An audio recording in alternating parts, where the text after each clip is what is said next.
ஜீவாத்மாவிற்கு எந்த இடத்தில் மதிப்புகள் மரியாதைகள் கிடைக்கும்.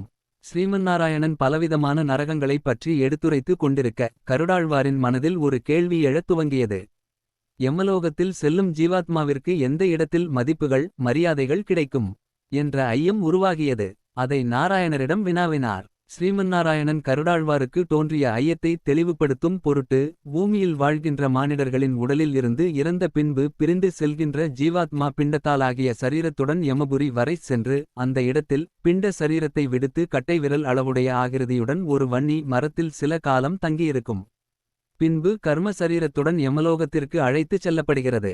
அங்கு செல்லக்கூடிய ஜீவாத்மா எவ்விதத்தில் உபசரிக்கப்படுகிறது என்பதை பற்றி எடுத்துரைப்பதை தெளிவாக கேட்பாயாக என்றார் திருமால். கருடனே, அங்கங்கள் நிரம்பிய பரிணாமம் உள்ள ஜீவன் கர்ம சரீரம் பெற்று வன்னி மரத்தில் இருந்து விடைபெற்று யமகிங்கரர்களுடன் 20 காத தூரம் விஸ்தாரம் உள்ள சித்ரகுப்தனின் பட்டினத்தின் வழியாக யமபுரிக்கு செல்லும். பூமியில் வாழ்ந்து கொண்டிருக்கும் காலங்களில் தான தர்மங்கள் செய்து புண்ணியங்களை சேர்த்த ஜீவாத்மாவிற்கு யமபுரியானது அழகுகள் நிறைந்த ரம்மியமான பகுதியாக காணப்படும். பூமியில் வாழ்ந்து கொண்டு இருப்பவர்கள் இறந்தவர்களைக் குறித்து பூலோகத்தில் தான தர்மங்கள் செய்து கொண்டிருந்தாலோ அல்லது இறந்தவர்கள் நிறைய தான தர்மங்களை செய்து புண்ணியங்களை பெருமளவில் வீட்டில் சேர்த்து வைத்திருந்தாலோ அந்த ஜீவனானது யமலோகத்தில் எந்தவித தடையும் இல்லாமல் யமகிங்கரர்களால் எவ்விதமான இன்னல்களையும் அனுபவிக்காமல் தாமதமின்றி அழைத்துச் செல்லப்படுவார்கள். யமபுரியில் இருக்கக்கூடிய அரசவையில் தர்மத்துவஜன் என்கின்ற ஒருவர் யமதர்மராஜாவின் அருகில் எந்நேரமும் இருந்து கொண்டே இருப்பார். அவருடைய பணி யாது என்று பார்த்தோமானால் யமபுரிக்கு வருகின்ற ஜீவன்களின் பாவ புண்ணிய கணக்குகளை யமனுக்கு தெரிவிப்பதே அவருடைய முதற்பணியாகும். பூலோகத்தில் வாழ்ந்து கொண்டிருப்பவர்கள் இறந்தவரை குறித்து 7 வகை தானியங்களான கோதுமை, கடலை, மொச்சை, எள், கொள்ளு பயிறு, துவரை மற்றும் இரும்பால் ஆகிய ஊன்றுகோல், உப்பு, பருத்தி முதலிய பொருட்களை தானம் செய்திருந்தால் அது யமலோகத்தில் இருக்கின்ற தர்மத்துவஜனை திருப்திப்படுத்துவதாய் அமைந்திருக்கும். தர்மத்துவஜனை மட்டுமல்லாமல் யமபுரியில் இருக்கின்ற மற்ற யம பரிசாரகர்களையும் மிகவும் மகிழ்ச்சிப்படுத்தும். மகிழ்ச்சி அடைந்த தர்மத்துவஜன் மற்றும் யம பரிசாரகர்கள் இறந்த அந்த ஜீவன் யம பட்டினத்தை அடைந்ததும் எவ்விதமான காலதாமதமும் இன்றி புண்ணியம் செய்த இந்த ஆன்மா யமபுரிக்கு வந்திருக்கும் தகவலை தர்மத்துவஜன் மூலமாக யமபுரியின் அரசரான யமதர்மராஜாவிற்கு தெரிவிப்பார்கள். இவர்கள் செய்த தானத்தால் மகிழ்ச்சியடைந்த தர்மத்துவஜன் யமதர்மராஜாவிடம் இந்த ஆன்மா புண்ணியங்கள் பல செய்து இருக்கின்றது என்று கூறுவார். பூமியில் வாழ்ந்து கொண்டிருக்கக்கூடிய கொடிய எண்ணம் படைத்த பலரும் அவர்கள் செய்த நல்ல தான தர்மங்களால் பாவ ஆத்மாவாக இந்த நிலையை அடையும் தகுதியை பெற்று விடுகின்றது. பூமியில் சரீரத்துடன் வாழ்ந்து கொண்டிருக்கக்கூடியவர்கள் பல புண்ணிய காரியங்களை செய்திருக்கும் பட்சத்தில் அவர்களுக்கு பூமியில் மதிப்பு இல்லாமல் இருந்தாலும் செய்த தான தர்மத்தின் விளைவாக யமலோகத்தில் சரீரம் அல்லாத அந்த ஜீவனுக்கு உகந்த வரவேற்பு கிடைக்கும். பாவங்கள் பல செய்து பூமியில் மடிந்த பகுத்தறிவாளர்களான மனிதனின் உடலில் இருந்து பிரிந்து சென்ற ஜீவாத்மாவிற்கு யமலோகமோ யமபுரியோ மிகவும் பயங்கரமாக இருக்கக்கூடியதாக காட்சியளிக்கும். அவர்களுக்கு தர்மராஜாவாக இருக்கக்கூடிய யமதர்மராஜனும் அவர்களுடைய தூதர்களும் அதாவது யமகிங்கரர்கள் என அனைவரும் மிகவும் அச்சம் கொள்ளும் வகையில் இருக்கக்கூடிய பயங்கரமான உருவத்துடன் தோற்றமளிப்பார்கள்.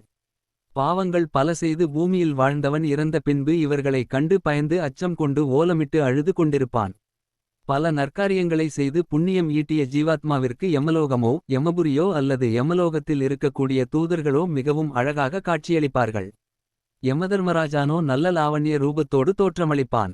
நன்மைகள் நிறைந்த பூமியில் வாழ்ந்து கொண்டிருந்த சரீரம் கொண்ட பகுத்தறிவாளர்களான மனிதர்கள் செய்த வினையின் காரணமாக அதாவது தீயவைகள் பல புரிந்து இறந்த பகுத்தறிவாளர்களான மனிதர்கள் இறந்த பின்பு ஜீவாத்மாவாக மாறிய பின் அந்த ஆன்மாவினால் செய்யப்பட்ட கர்ம வினையினால் துராமாக்களாக இருப்பதினால் அவர்களின் கண்களுக்கு எல்லாமே தீயதுமாகவும் பயம் கொள்ளும் வகையிலும் இருக்கும்.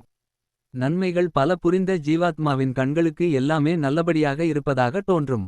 பூமியில் வாழும்போது நற்காரியங்கள் பல செய்யக்கூடிய மனிதர்களுக்கு கிடைக்காத மரியாதை யமபுரியை அடைந்த பின்பு அவர்கள் செய்த நற்காரியங்களின் பலனாக யமதர்மராஜன் எழுந்து நின்று அவர்களை வரவேற்று அவர்களுக்கு அமர்வதற்கான தனியாக ஆசனம் அளித்து மரியாதை செலுத்துவார்.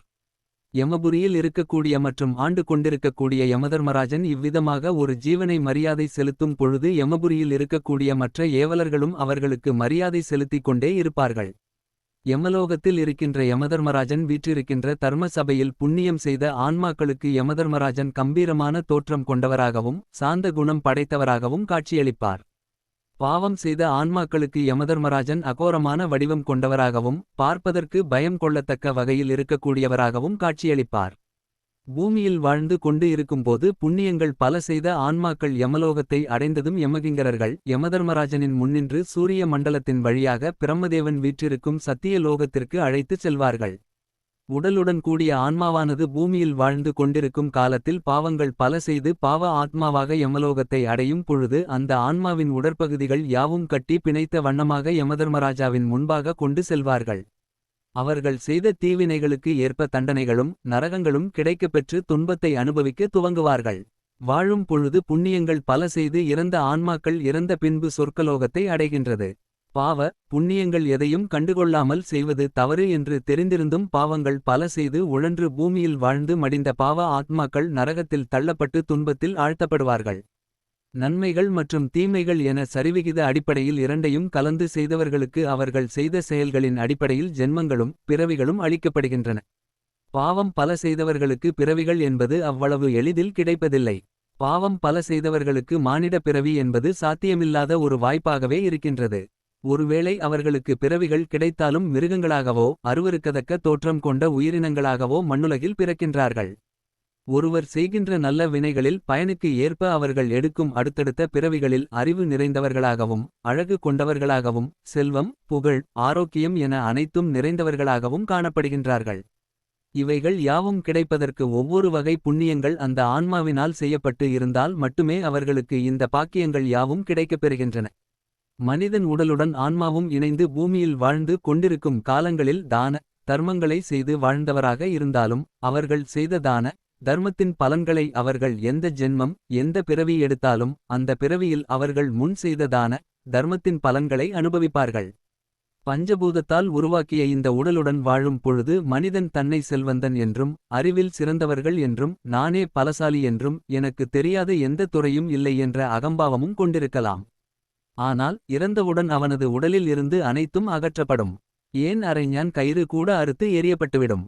பிரபஞ்சத்தில் இருக்கக்கூடிய மூலப் பொருட்களால் உருவான சரீரமானது உயிருடன் இருக்கும் வரை மட்டுமே அதற்கு மதிப்பு.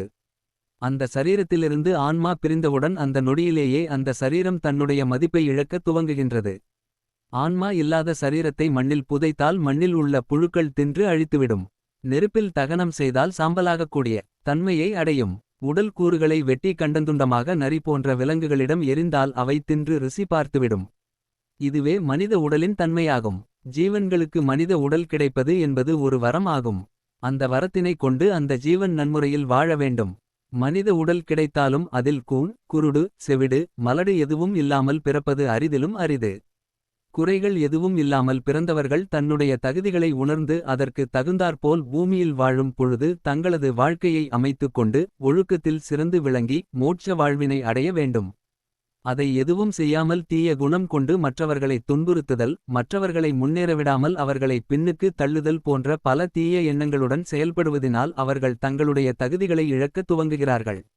இந்த பூமியில் வாழும்போது அவர்களிடம் இருக்கும் பொருள் செல்வத்தினை ஆளும் அதிகார பலத்தினாலும் மேன்மையான வாழ்க்கையை வெளித்தோற்றத்திற்கு வாழ்ந்தாலும் இறந்த பின்பு அவர்கள் நரகத்தை அடைந்து துன்பங்களை அனுபவிப்பதோடு மட்டுமல்லாமல் அவர்கள் செய்த பாவத்தின் விளைவாக மனித பிறவிகளாக மீண்டும் பிறப்பு எடுக்காமல் விலங்கு பிறவிகளாக பிறக்கின்றார்கள். அந்த விலங்கு பிறப்பினையும் அவர்கள் செய்த வினையே முடிவு செய்கின்றது. மனித பிறப்பினை அடைந்து புண்ணியங்கள் எதையும் செய்யாமல் தீவினைகளை செய்தவன் தம்முடைய கரங்களில் அமிர்தம் கிடைத்தும் அதை குடிக்காமல் வீண் செய்தவர்களுக்கு ஒப்பானவன் என்று திருமால் கூறியருளினார். இவ்விதமாக யமலோகத்தில் ஜீவாத்மாக்கள் மதிக்கப்படுவது யமதர்ம சபையில் நடைபெறும் நிகழ்வுகளைப் பற்றியும் திருமால் எடுத்துரைப்பதாக சூதமாமுனிவர் கூறுகின்றார்.